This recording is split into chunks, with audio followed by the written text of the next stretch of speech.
Before we start this episode, I want to share a super exciting offer with you to celebrate Show Up and Be Heard turning 1 on the 4th of June and the Boss Your Socials Club turning 2 the very next day. If you join the Boss Your Socials Club before 5th of June when we turn 2, you will get 20% off the cost of a whole year. That makes it £192 instead of £240 for 12 months of strategy, content prompts, support, community and accountability designed to help you show up consistently without the overwhelm. Just use the code HAPPYBIRTHDAY, all one word, at checkout to get your discount. So head to www.beheardsocials.com/Boss Your Socials Club to sign up today. In the meantime, though, I'll let you get back to the episode that you came to listen to. Have you ever wondered why some of your posts don't quite grab attention? You have spent time planning and creating it and you're excited to share it. But when you do, somehow it just doesn't get the response that you hoped for or that you think it deserves. It's really frustrating, isn't it? And it can quickly make you fall out of love with social media. Which is why in today's episode, I'm going to be talking all about a key part of your social media post that might be causing the problem, your hook. I will be sharing what a hook actually is, why it's so important, and how you can create ones that make your audience want to read more and want to engage with your post. Plus, I'll cover some common mistakes to avoid and give you practical tips that you can put into practice straight away because your posts deserve to get noticed. But before we dive in, I just want to say thank you so much for taking the time to tune in to Show Up and Be Heard, the podcast that exists to help women like you simplify your business and your life so that you can stop feeling so overwhelmed. I am your host, Becci McAvoy, owner and founder of Be Heard Socials, and I am an award-winning social media marketer and international speaker who specialises in content strategy and organic growth on social media. Through this podcast, as well as my own social media, email community, and my award-winning membership, the Boss Your Socials Club, my mission is to cut through the noise to make social media marketing accessible and easy to understand for businesses that can't afford to outsource or who don't have the teams required to implement most of the advice that is being given to them. So if you want to cut through the noise and BS and get practical, actionable advice tailored specifically to make social media marketing accessible and easy to understand, or if you want to be part of a supportive community where women entrepreneurs can feel connected and inspired to achieve their dreams, then keep listening because you are in the right place. To get more tips like the ones you hear in this podcast, make sure you join my email community through the link in the show notes. Right then, let's get started with this week's episode. Okay, let's start with the basics. What actually is a hook? Like, what am I even talking about? Because if you don't know that, that's completely fine because it's absolutely marketing jargon. But also, if you don't know that, this episode isn't going to help you very much. So I'm going to start with what is a hook. A hook is that first sentence or phrase in your social media post that makes someone stop scrolling. So you can think of it as like your post first impression. It's basically got one job: to make people curious enough to read more.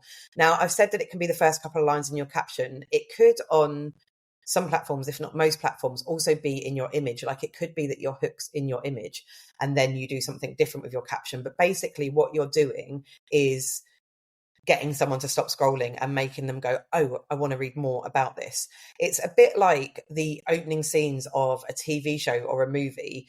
Like, you know, if you switch over the what you're watching or whatever it might be, if it's boring, you'll probably switch off pretty quickly or lose interest pretty quickly. But if it's intriguing or exciting, you are hooked in, which I guess is why it's called a hook, and you want to see what happens next. So basically, the way you start your post makes all the difference in whether people stop to read or keep on scrolling. So, you know, when, like, just thinking about this in terms of what it is, if you think of a social media post you've written recently, what was your first line or what was in the image? And if you look back on it, do you think it would have made people want to read on? Even if, like, the rest of the caption was the best stuff you've ever written, did it entice people in enough to get that far into reading?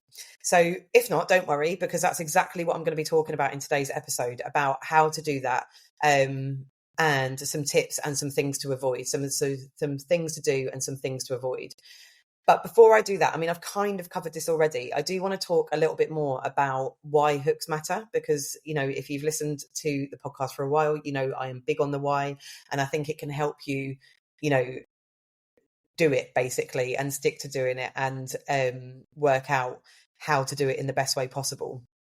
if you understand the reason why it actually matters in the first place. So obviously, like I've said, is you want to stop people scrolling and you want to hook people in. But with social media, it moves really fast and you really do only have a few seconds to catch someone's attention. There's a lot going on social media and people can get distracted really quickly. And, it might not even be that social media is distracting them, but it might be, something else. So basically, you've got a few seconds to catch their attention. And a good hook can make the difference between your post being ignored or being read and engaged with. And I know with posts that catch my attention, and if, for example, like I said, they could be external distractions, like I'm distracted by my children, for example, I might either tell them to wait, or if I can't, I might save the post to go back to it later. So it really is a difference between your post catching attention enough that they go, no, I really want to read that either now, or I'm going to save it for later, or being ignored and being scrolled past. When people scroll their feeds, they only ever see the first couple of lines before they have to click see more. And so, with this in mind as well, those first few words really need to stand out and make them stop and think and make them want to read on. So, like I said, the rest of your caption could be the best stuff that you've ever written. But if it never actually gets read, then that's no use to anybody, is it? So because people only see the first couple of lines and they're scrolling, you need to stop that scroll to make them want to know more. So the best hooks either create curiosity or maybe provoke an emotional reaction, or they offer something valuable to the reader and the audience and your followers that makes them go, right, I want to read more about this. So some examples of good hooks could be like thinking about what the audience or the person reading pain point is, like a problem that they want solved. So for example, it could be how to get your teenager off a screen without them hating you. And what you've done there, if that is the kind of content you've created, you've said that, look, I've got this answer to your problem. I know how to get your teenager off a screen, if that's one of your audience's pain points. And then you've said, and I can do it without them hating you, because what you're basically doing is going, right, I've got the answer to your problem, but I also know that you will have looked at like different ways of doing this, and all of the answers aren't really overly helpful because all they do is get a load of angst from your teenager or whatever it might be. So you are going, like, if I read that, I mean, I don't have teenagers, but even with my children, I'd be interested to read more, even though I've probably seen those tips elsewhere. I'm like, oh, maybe it's got something different in there. And, as parents, we are mostly all wanting to get our teenagers off tech and maybe outdoors or screens or whatever. Another example of a good hook could be why doing this thing that your audience does regularly doesn't work and what to do instead. So again, recognizing their pain point, showing that you know them and what they've been doing regularly. You're triggering a reaction in them or an emotional reaction, and you're giving them a solution to it. So you're saying, and here's what to do instead. So rather than saying, for example, if you were a nutritionist, why fad diets don't work, lots of people could look at that and go, I know, I've been told a million times. But saying why fad diets don't work and here's what to do instead gives them a solution to their problem and makes them want to read on. Or it could be things like 5 simple ways. I mean, the number is kind of relevant. You could pick 3, 5, whatever you want to do. It's generally 3 or 5, isn't it? But 5 simple ways to do something that your reader wants to achieve. So again, taking that first example, it could be 5 simple ways to get your teenager off tech. So there's 2 different, for the same post, there's 2 different hooks that you could use there. And you could try them and see which lands better with your audience and test it a little bit. Or it could be something like 3 of these things, like insert your topic, that actually work. So it could be like lots of stuff we see on social media, isn't it, is like really great advice, but in reality it doesn't really work. And so that hook in is going, here's 3 things to solve your problem, and they actually work, and then that might entice them to read on. So a good thing to do here is maybe think about what stops you scrolling. So take some time, like next time that you're on Instagram or LinkedIn or Facebook, wherever it might be, and you stop scrolling, think about what is what it is that's made you stop. Was it the hook? And what did that hook say that caught your attention? What made it stand out? What made you more curious about it? Was it like the promise of a benefit? Was it a bold statement? Just have a think about that, because it can help you craft your own hooks, knowing how you behave on social media and how you respond to stuff. So I'm going to talk a little bit before I go into tips to create a really good hook about the mistakes to avoid, because I think that's probably a good place to start, and an important thing to know, because we know now why hooks matter. So let's get them right, basically, and let's avoid those common mistakes that can make your hook fall flat, that you could work really hard on, but then maybe you've made one of these mistakes and it might fall flat. So just bear these things in mind. One of the mistakes you can make is being too vague. So don't be too vague. If your hook is too general or doesn't hint at what's coming or what they're going to get from reading more and stopping scrolling, then people are going to scroll right past. So be specific in what you're saying and don't be too vague. Also, don't make it too long. You want to keep it short and snappy. If it feels like a full sentence, it's probably too much. For example, if it's on an Instagram post and you share it to your stories, and when you share an Instagram post to your stories, you can tap on it and see the opening line. If you can't read the whole thing, it's probably too long. You want to grab people's attention really quickly. And if you find that it is too long when you're writing it, like maybe put it into something like ChatGPT and say, can you make this hook more concise and stronger, and see what it comes up with, and then tweak it if you need to. Also, what you don't want to do, or a mistake that you can make, is to give everything away in that hook, which then means that people don't need to read on because you've already said everything that they were going to get from it. So don't give too much away, because if you reveal too much in the first line, there's no reason to keep reading. So keep some mystery around it and entice them in to want to read more. And remember that one of the good reasons to do this is it sends positive signals to the algorithm if people stop the scroll and if people actually stay on your content. Like, the algorithm will pick that up and it will send positive signals that people are engaging with your content and push it out to more people. So the final thing I'm going to say to avoid is using clickbait. And I really hate this. So if your hook makes a promise that your content doesn't deliver, it will hurt your credibility. And you could come up with the best hooks in the world in the future, but people are like, oh, I read that last time and it didn't even do what it said it was going to do. So be authentic with it and be legitimate. Don't promise the world or promise a solution to getting teenagers off tech, and then not be able to deliver on that. Don't use a clickbait hook if you can't back it up and you can't follow it up.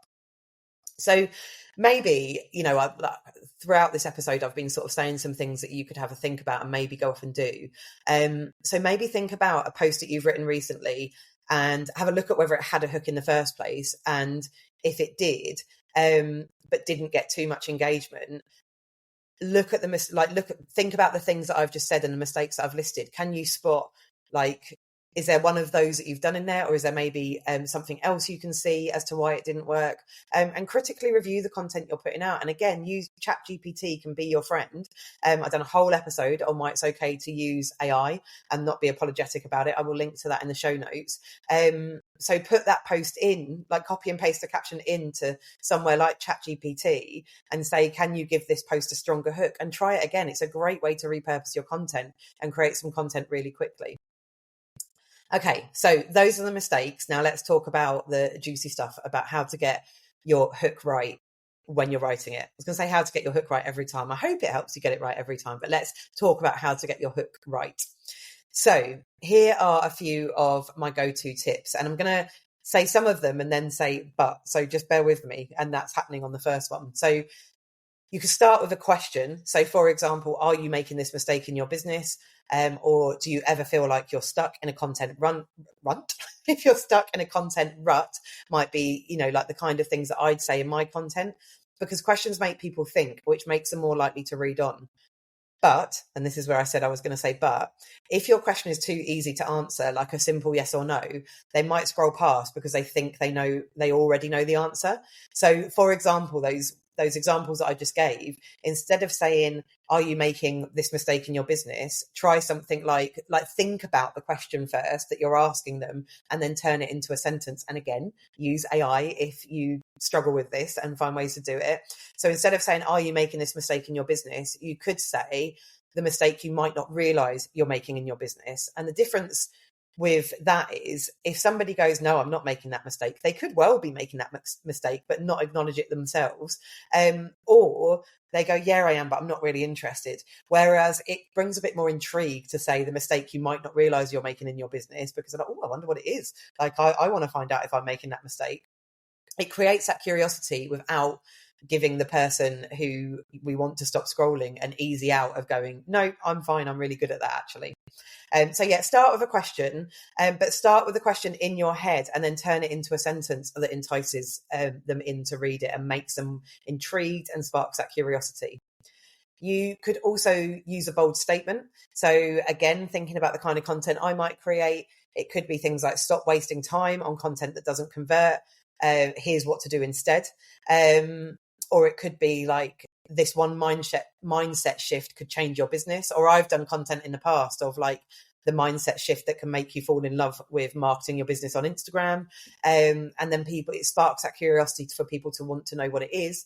But, and it gives them the, like, if it's somebody who isn't enjoying marketing their business on social media, they're encouraged to read more and stop and look to see what you've actually got to say.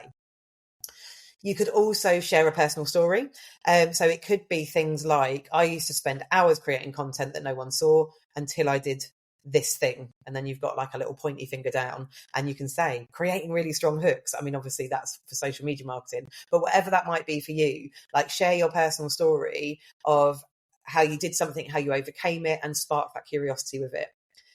You could give a teaser, but I am going to go back to that mistake of not being clickbaity, but it is still a good way to give a bit of a teaser. So it could be the secret to doubling your engagement. Now, I don't overly like ones like that, actually. I've given that as an example and I'm not keen on it because I think they are a little bit clickbaity. And I don't think anything's really a secret. But just think about speaking in a way that feels natural to you. That might be natural language to use. But you could say, for example, if we just go with that for the sake of an example, the secret to doubling your engagement, it's simpler than you think. And then again, you're saying like, I've got the answer to tell you how to do this thing. And I might look at that and go, yeah, I know, but it's really hard. So by saying it's simpler than you think might encourage me to read on. So yeah, maybe tease a little bit into it. I think I've done one of these before, actually, maybe a better example, like where I was saying I don't like the secret. I've got the answer for how you can spend less time on your socials and still create engaging content. So do you see what I mean? Like, it encourages people in, it teases people in to be a bit more curious.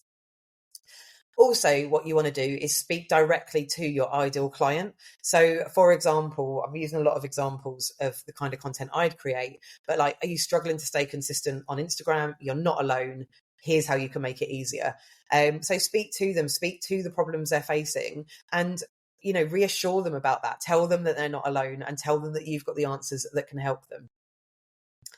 Okay, so those are my kind of top tips for creating a really good hook, but I want you to put it into practice. So we know what makes a great hook. How do we do that, basically? How do we put it into practice?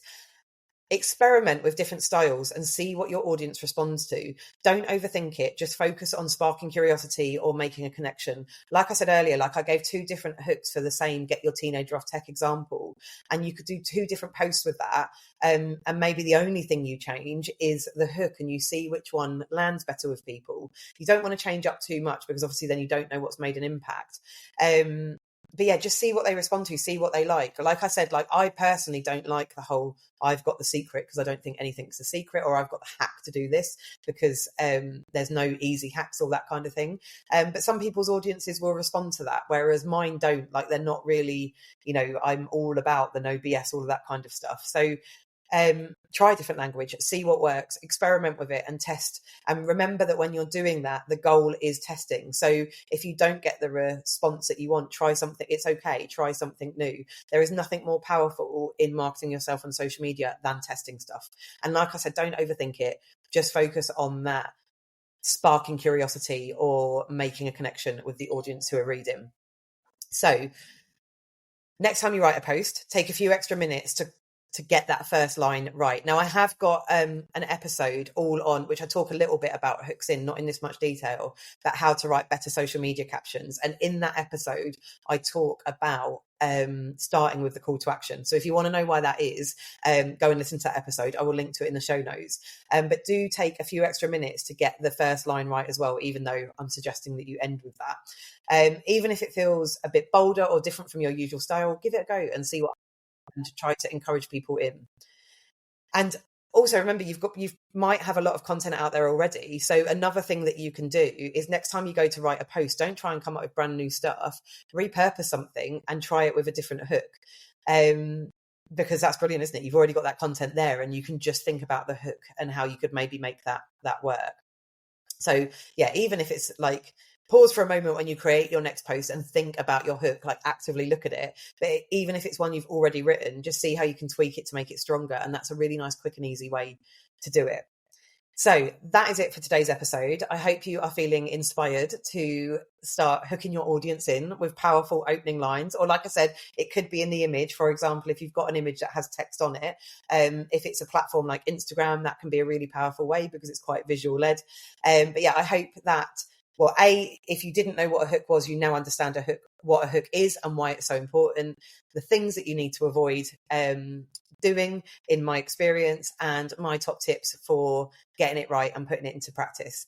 So thank you for listening. Let me know how your hooks are going, if this episode was helpful. If you know somebody that you think might benefit from this episode, please also share it with them. I would really, really appreciate that. And I will see you in the next episode. Thank you so much for tuning in. I am truly grateful for your time and your energy today. I know that you've got a million things on your plate, and the fact that you're here investing your time into something that will help your business and your socials grow is something I am really proud of you for. Before you go though, if you love this podcast and you're a woman running a small business who wants to make social media easier and business life less lonely, I've got something for you that I want to tell you a little bit more about. The Boss Your Socials Club is here to bring you inspiration, accountability, confidence, and community. It's a place where we ban the word should, because we believe in bespoke advice that will work for you, your circumstances, your life, and your business. As a member, you get a clear content plan every month, ready to use templates, and the accountability to actually show up. Plus, you'll have expert support and a community of incredible women who get it and who want to cheer you on and support you in your business journey. And we all need a bit of that. Think of it like having a teeny tiny social media marketing expert in your pocket, giving you the knowledge and the assurance when it comes to posting great, engaging content on your social media platforms and showing up in a way that grows your business without the overwhelm and with a community of women cheering you on. Whether you're just getting started or looking to take your social media to the next level, Boss Your Socials Club has everything you need. You can join from just £24 a month or save with an annual membership, which is £240 for the year, so you get 2 months free. Thank you again for being here today, and I can't wait to catch you in the next episode. Until then, keep showing up, and please always remember, realising that you're not actually meant to do this stuff alone is the first step to making it easier. So I'll see you next time.